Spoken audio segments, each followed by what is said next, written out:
So Lisa, you had a very preventable accident 18 years ago.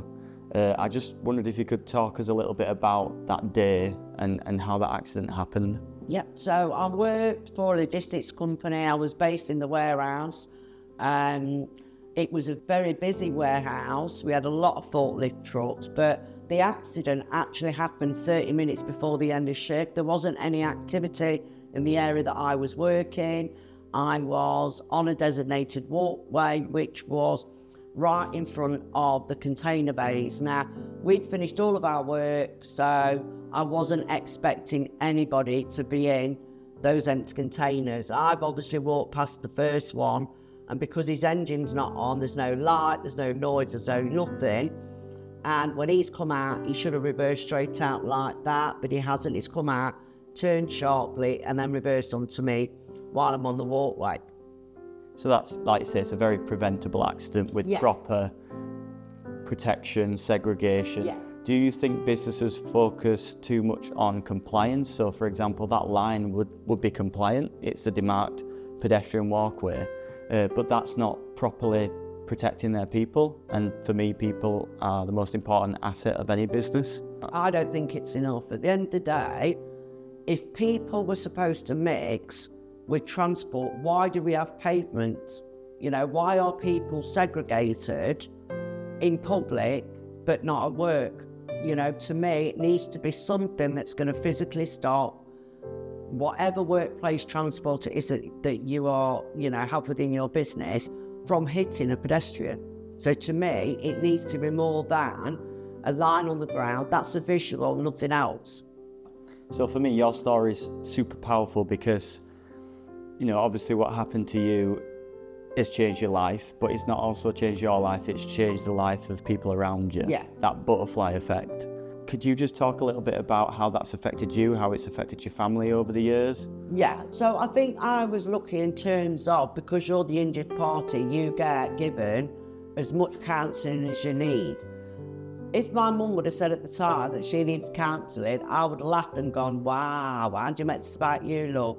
You know, but I genuinely believe now my mum should have had counselling, and probably a few other people, because for them, they're still very angry that this happened. You know, for me, while I was angry and bitter at certain individuals who worked at the company, all I was doing was hurting myself and hurting the people that love me. As soon as I could start looking forward and start thinking about this is my new life now, that's when life became better for me. But the people around me, it didn't. You know, they were kind of stuck. Like with our son, I mean, our son's 31 now, but the day of the accident was his 13th birthday, you know, and the thing was for him, things changed so quickly. I wasn't the mum that I had always been. I was very, very strict. You know, after the accident, I just couldn't care less. I was so focused on me and what had happened to me that I couldn't even see how our son had been impacted by that. Obviously, my husband, Dave, he worked for the same company. You know, he was trying to look after me, take care of Kieran.